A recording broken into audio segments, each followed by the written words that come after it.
For the first time in a long time, one, I can't even remember the last time we could look at an NCAA women's basketball March Madness and sit here and say, you have no idea who is going to win. In my lifetime, it went from Tennessee to UConn, sprinkling a few years here and there with some other teams, but Tennessee, UConn, Tennessee, UConn. Then it got to a little bit of Notre Dame, South Carolina, Baylor. But every year you pretty much knew one, who would be in the Final Four, and two, who was going to win the national championship. It didn't take a rocket scientist to figure it out because there was always that one team that was head and shoulders above everyone else. 2025 is different. You have probably 9 or 10 teams that have a legitimate shot at winning a national championship. Now, of course, seeding will matter. Where you're seated, who your possible opponents are will matter, of course. But there are a good 9 or 10 teams this year in women's college basketball that have a legit shot at winning it all and cutting down those nets in April. Before we start, welcome back, everyone, to another edition of Rudy's Rant, powered by Come On Out the Podcast. I'm your host, Rudy Rodriguez Showmont. We talk facts over feelings. For those of you who are new to the channel, please be sure to hit that like button, subscribe to the channel, ring the bell, leave a comment. And for those of you who are back again, I appreciate y'all. Love y'all. Like the video, leave a comment. So let's jump on in.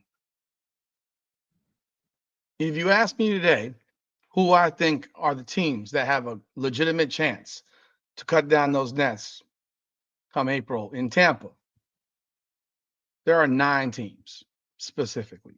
Now, someone could make a surprise because there are some good teams that are ranked outside the top 9. And I know it sounds pretty cliche or whatever to say, oh, they're all ranked in the top 9. Typically, the teams that have a legitimate chance to win a national championship are the teams that are ranked higher.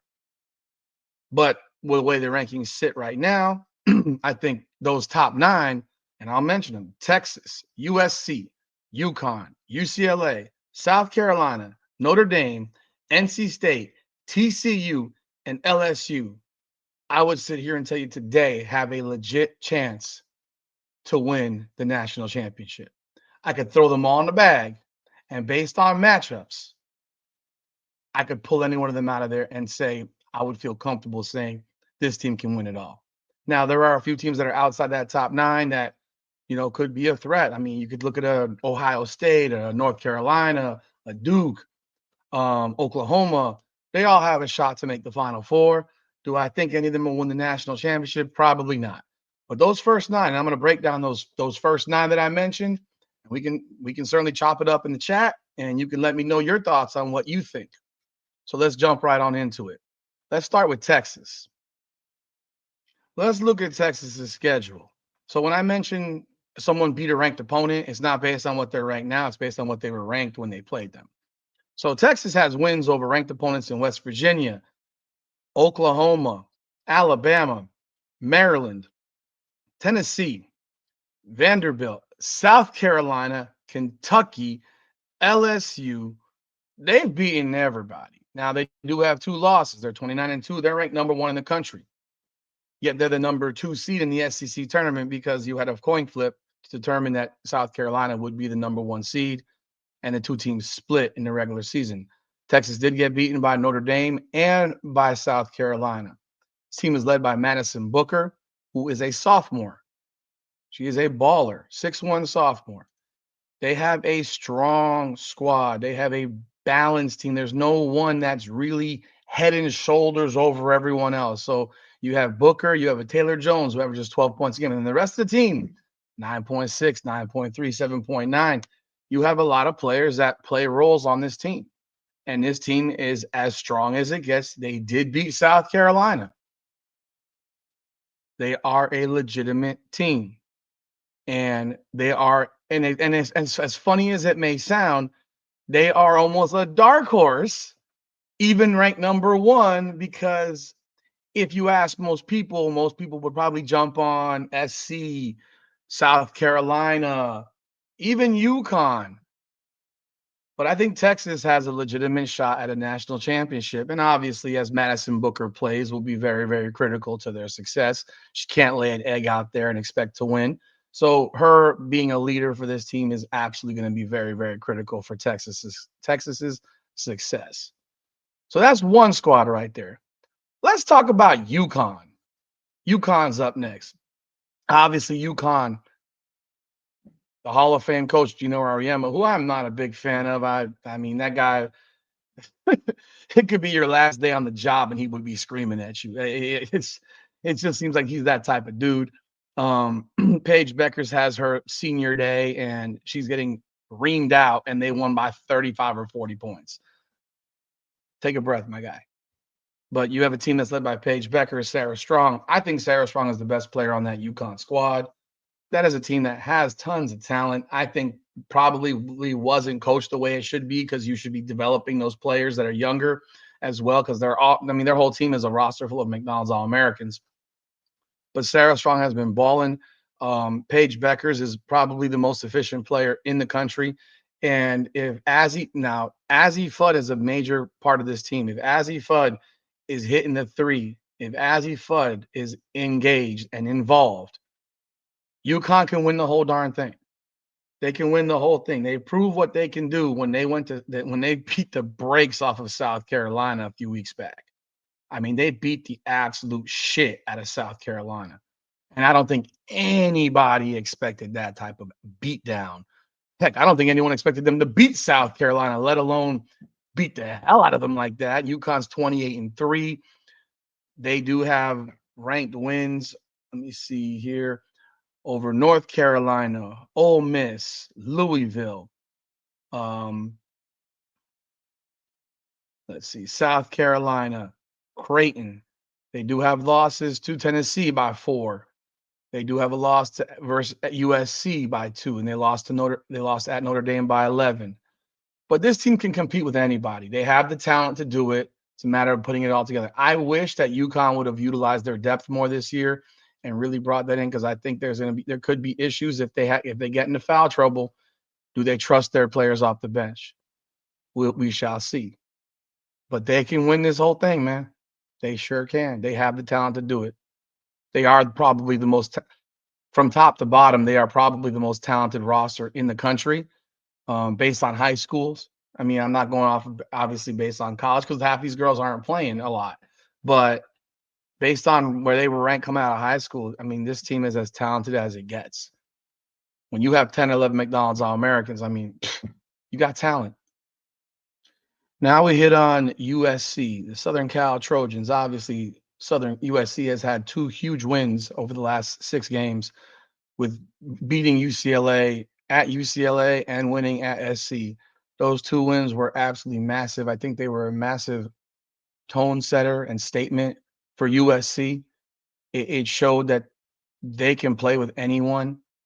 And what it also did, in my opinion, for them, is it gives them a mental advantage over UCLA if they were to see them in the tournament. I have a hard time believing that these 2 teams would be put in the same region. So I doubt they would see each other no matter the situation in a regional final. I can't imagine it. I can't imagine USC being a 1 seed or UCLA being a 1 seed and SC or the other one being a 2 seed. That's hard to fathom. So if they were to play, it would probably either be in the Final Four. It would be in the Final Four or in the national championship. I mean, and if that matchup was to happen and I'm USC, I'm feeling really good about myself. I mean, I'm feeling real good about myself because they have shown that they are a bad matchup for UCLA. They seem to know how to guard Lauren Betts. UCLA doesn't have a ton of shooting, and they play a really tight game in terms of they don't stretch the floor very well comparatively to in a game against USC. USC is big. They're a big team. They're not as big as UCLA, but they're big enough. They're physical enough. They're athletic. And they do have an X factor. Juju Watkins, she's a massive X factor. She won those 2 games over UCLA. Period. Period. She won those games, and she won those games.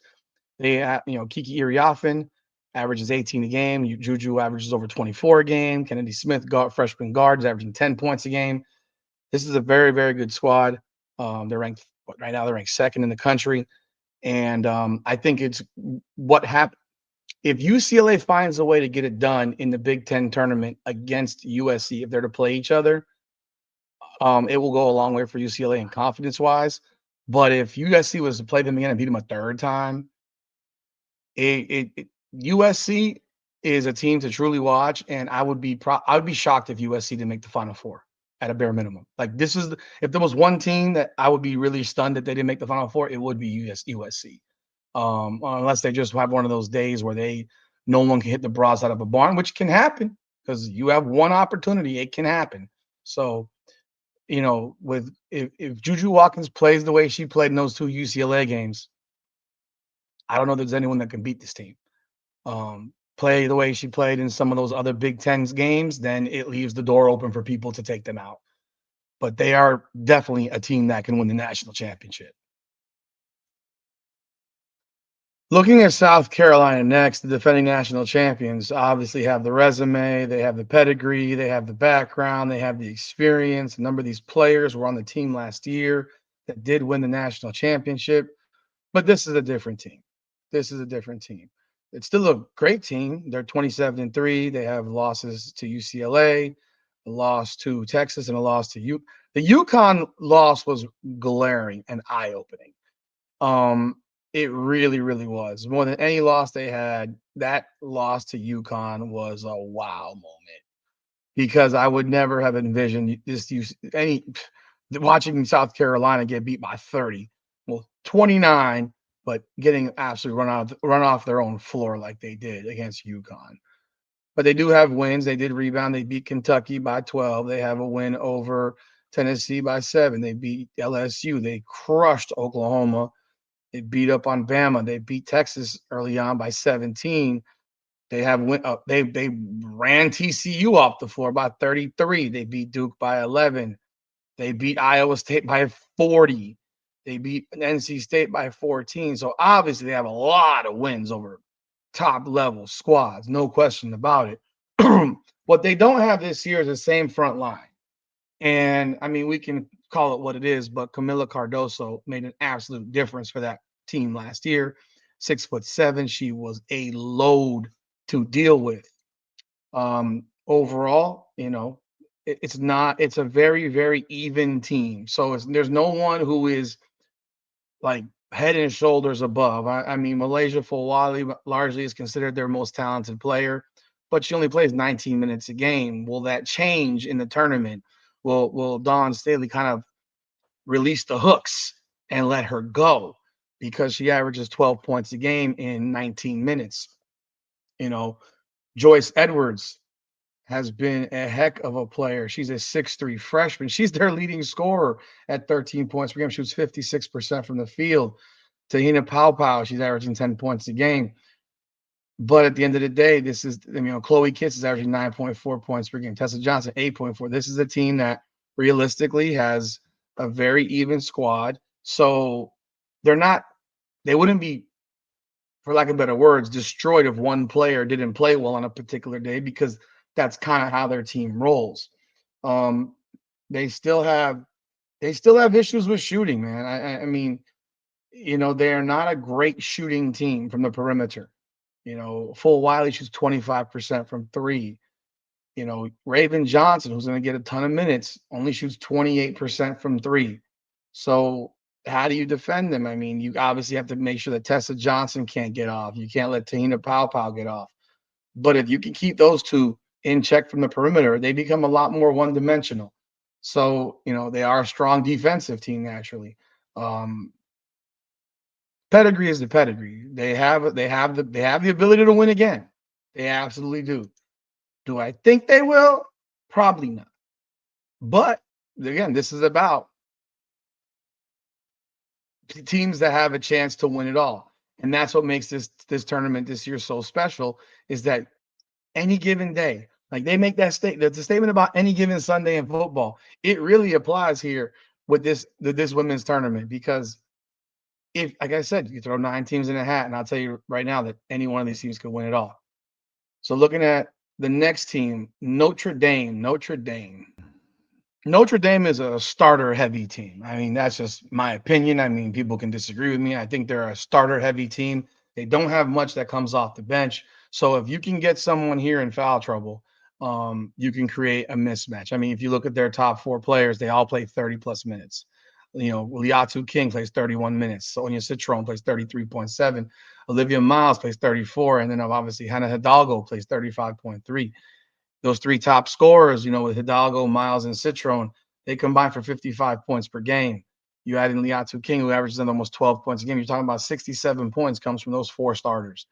They don't have a lot of depth. They don't have major bench depth. I mean, they do play some minutes, but I have a feeling that this is the type of team that if they have some struggles from those first four, they could be in for a tough night. They have shown some vulnerability towards the end of the season. Hidalgo struggled a bit coming down the stretch. I mean, they had those back-to-back losses against NC State and Florida State, where I think she was really pressing the issue. Um, Overall, though, Notre Dame is a very, very good team, a great team. 25-4. They won they're the first in the ACC. Hannah Hidalgo was named ACC Player of the Year. You look at the wins that they've got; they've beaten a lot of teams. They obviously have that big win at USC by 13 early in the year. They beat Texas by 10. They beat UConn by 11. They won at North Carolina. They beat Georgia Tech. They beat Cal by 39. They beat Duke by 15. And then they did lose those last two of those last three. They beat Louisville to finish the season. I think that was really important for them after losing back-to-back games against NC State and Florida State. Look, that NC State game was a barn burner. I mean, I watched that game. That was one hell of a game. They came back. They fought. They didn't give up. I think that's really important. Is obviously having that grit. I mean, Hannah Hidalgo's a dog. Olivia Miles is a dog. They're not going to quit. That's one thing you can be guaranteed. They do have a loss to an unranked Utah team, but I mean, Utah is a good squad. They do have a good team over there, even though they were unranked at the time. I don't know if Utah's ranked right now. Honestly, I'm not looking at the rankings. Let me see real quick. Utah is not ranked their receiving votes, so they'd be like what 26, 27, 20. They'd be ranked 29th right now in the AP poll right now. But they do also have a loss to TCU. TCU is another dark horse type of squad. So they do have the loss to TCU. They'll have the loss to Utah, losses to NC State and Florida State towards the end of the year. But if Notre Dame can get on a heater and their shooting is going, they can beat anybody. They've shown that they can do it. They've shown that they can beat anybody. So they are another squad. Like I said, this is a video about the teams that have a shot and just giving you their resumes, and then you can decide what you think and who you think is going to go all the way and get it done. But Notre Dame is a squad that if they get on a heater, they can beat anybody. Let's look at LSU next. LSU, LSU is ranked ninth right now. They lost their last game of the season against. They lost their last two actually. They lost to Alabama by 3 on the road, and they lost against Ole Miss at home, which wasn't a good loss because they were winning that game and kind of gave it away. Flau'jae Johnson did not play in that game though, so that does make a difference. They're 27-4. I mean, if someone told you that LSU would be 27-4 this year, would you believe it? I don't know that I would. I mean, I'll tell you what, this team is a team of dogs. I mean, they fight, they claw, they battle. They are it's like a team of guards. They're all guards. You know, you can they got positions, but this is a team of guards. They don't have a legitimate big on this squad. They simply do not. You know, they are one team that was questioned about who they played early on as they built up their record. They didn't have any of these big non-conference wins, although they had a 17-point win against NC State. You know, they did beat Tennessee. They lost to South Carolina by 10 on the road, but they didn't get a second game with South Carolina at home. They beat Oklahoma by 7 in a high-scoring affair, 107 to 100. They beat Tennessee again by 5. They did lose to Texas by 7 on the road, and they lost to Alabama by 3. And their only home loss was that last game of the year to Ole Miss.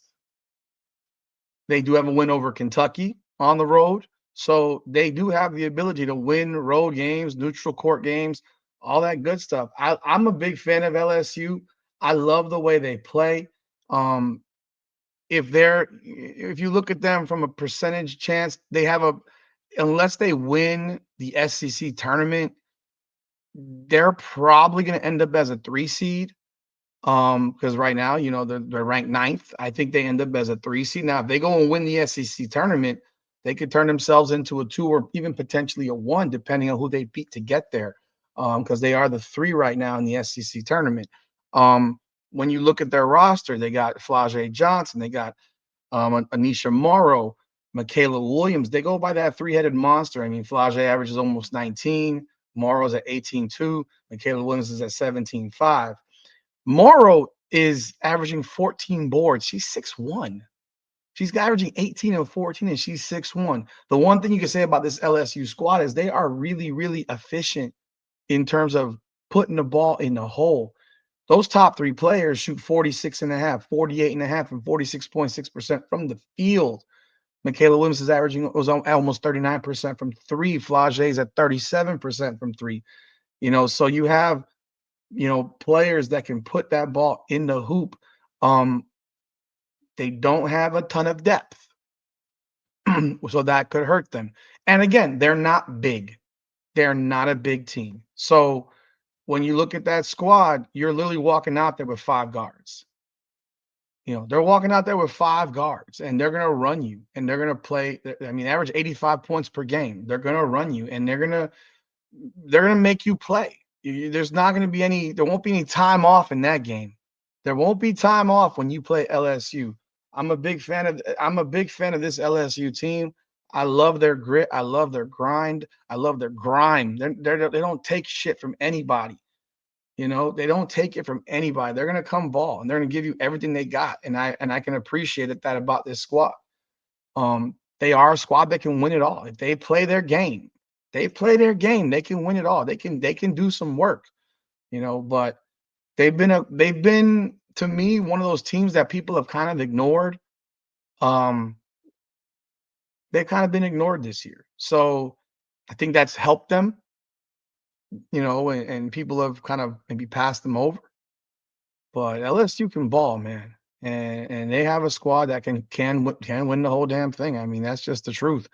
They are in the SEC.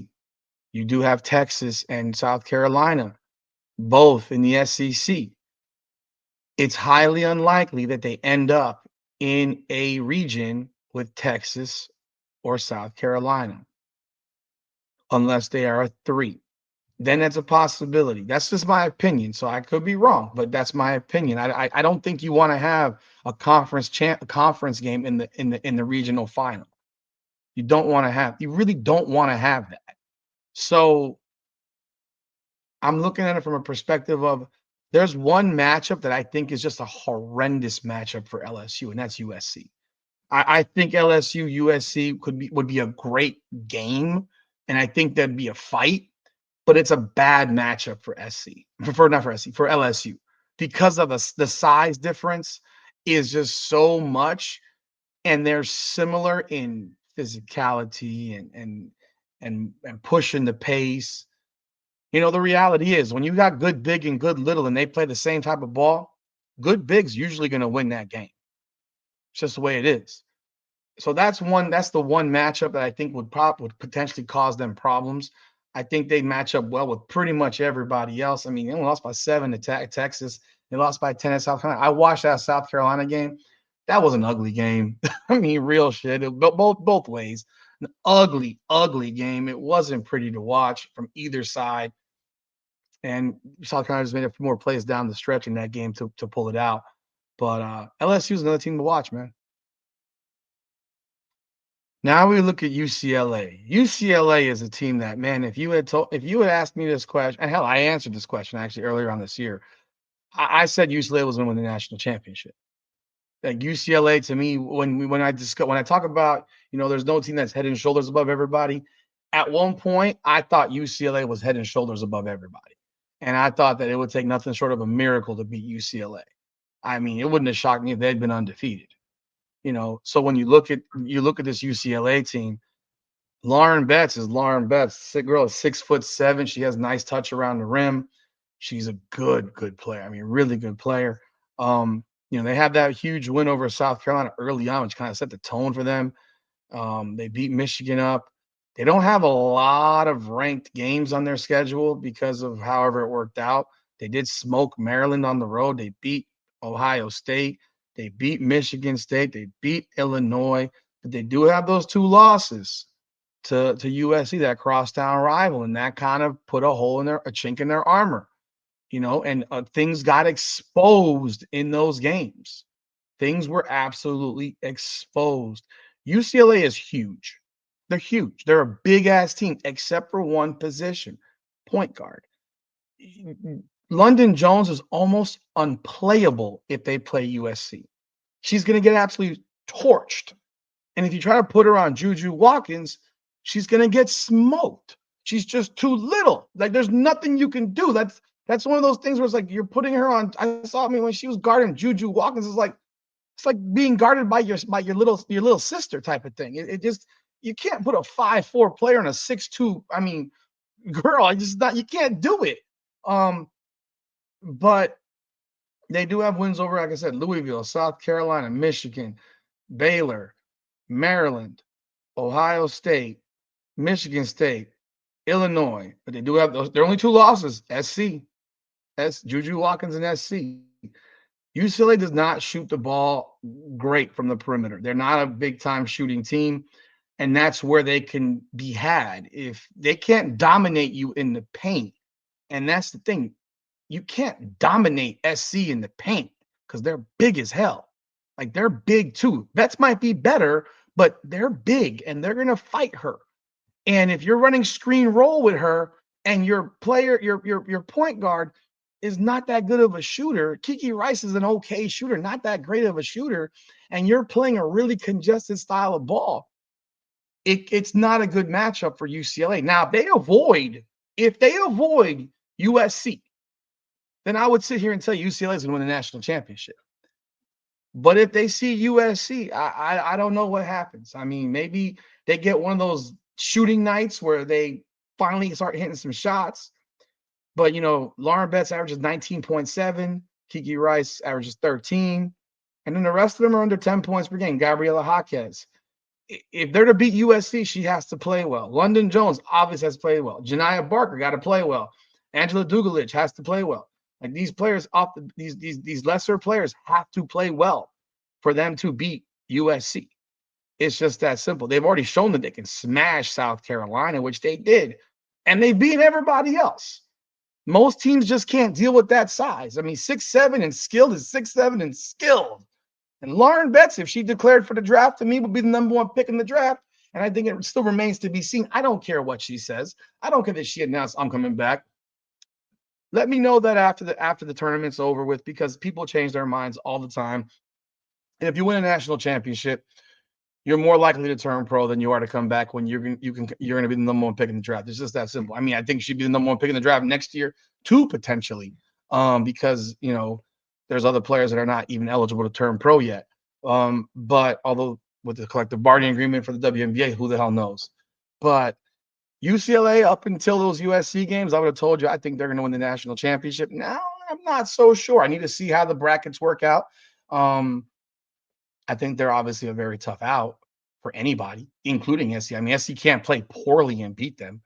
You got Juju Watkins. Two of her three best games of this season were against UCLA. She stepped up her level, but you also can't throw a 5'4" guard on her and think you're going to slow her down. Like, that's just absolutely insane. And when I was watching them play USC, I'm looking at this coach and I'm saying, like, what in the hell are you doing? Like, what do you do? What is making you think that this girl can guard her? Like, you might be able to do it in spurts just to be a pest and an irritant, but you're not going to get away with putting a 5'4" player on Juju Watkins for lengthy periods of time. It just isn't going to work.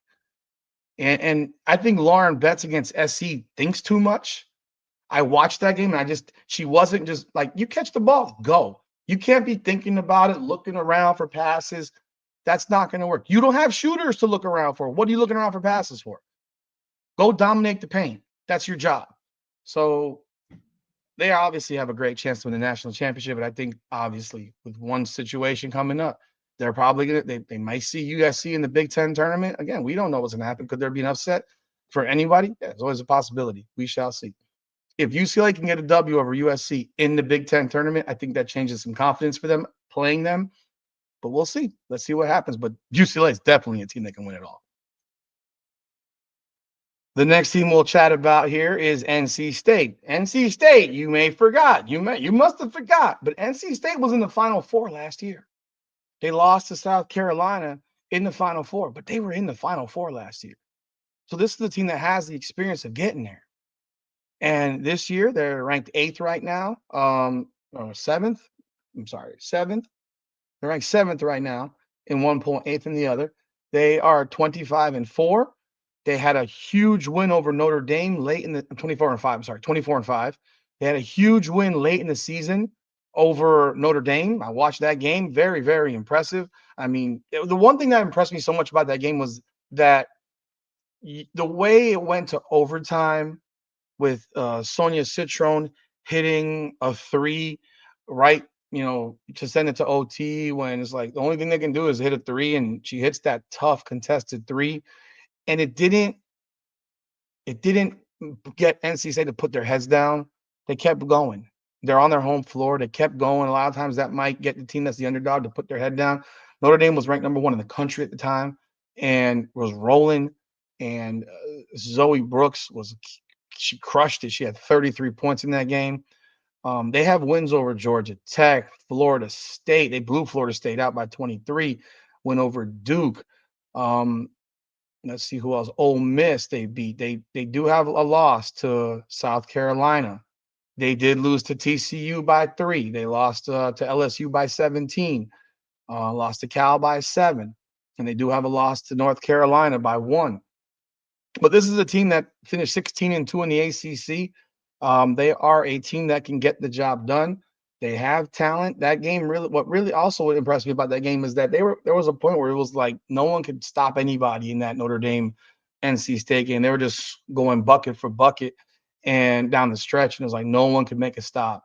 But you have Isaiah James, you got Zoe Brooks. James is the leading scorer with 18 points per game. Zoe Brooks averages 14.5.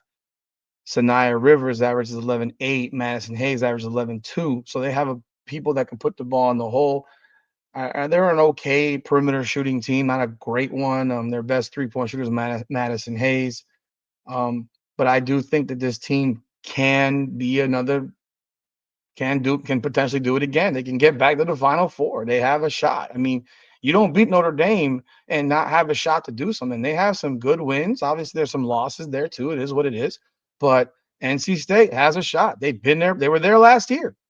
Who's to say they can't get back there again? Now, the final team that I believe has a legitimate chance to win a national championship is TCU. TCU, Haley Van Lith, Sedona Prince. I tell you what, a lot of us thought that Haley Van Lith couldn't play basketball after last year at LSU. That was just a rough go for her. She was out of her natural position. It just wasn't the right fit for her on that team. Her shooting was brutal last year. Honestly, it was really poor. It was a struggle for her, and she's been criticized for going and playing a 5th year and transferring to TCU. Look, I'm not a fan of the transferring. I've never been a huge fan of transferring over and over again. I didn't like it that she transferred from Louisville. I mean, that's just my feeling on those types of things. I wish players would stay at their schools. I mean, unless it's a bad situation, I don't see why players are bailing out on schools. I don't like it.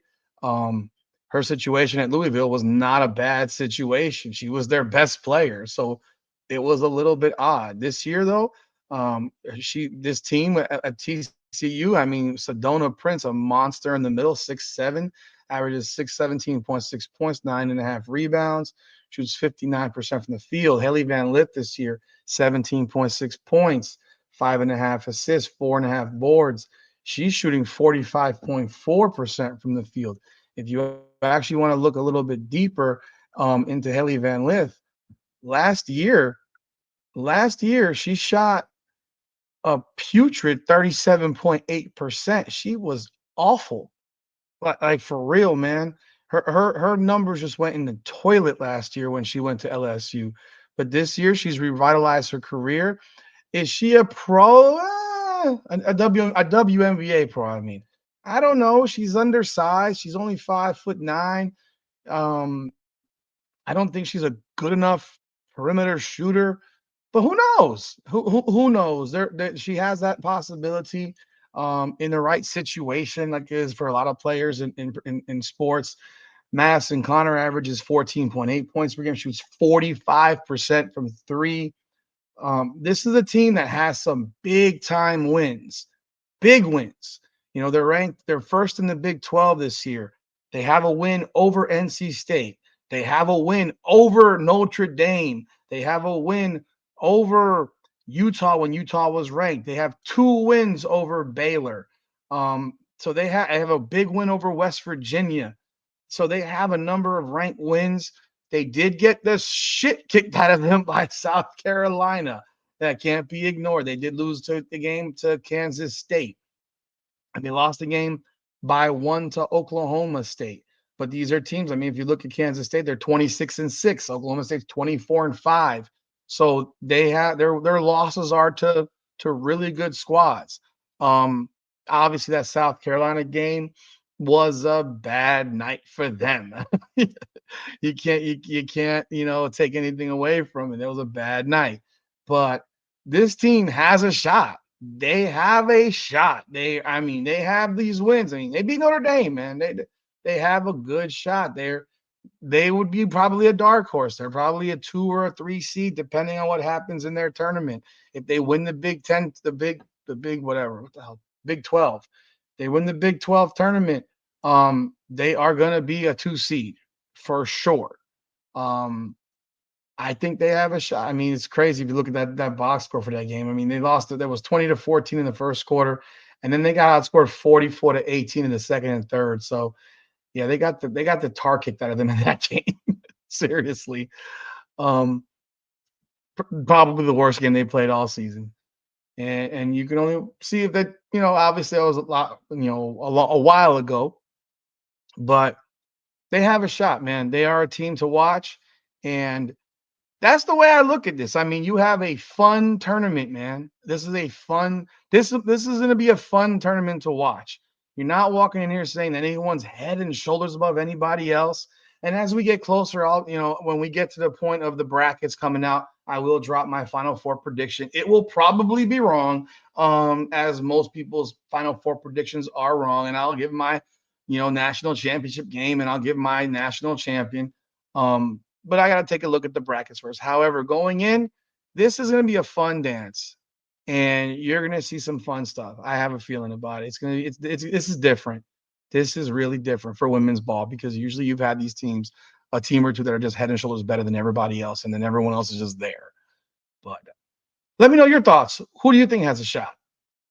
Who do you think's going to win it all? Who do you think's in the Final Four? Obviously, it's hard to say because you don't know what the brackets are going to look like, but we shall see. Nonetheless, the national championship is in Tampa, and I am probably going to that national championship game because I saw the price of the tickets. I was like, oh, I'm going. I mean, you could get in the building for $250 for a national championship right now. Go on Vivid Seats. It is only $250 to walk in that building.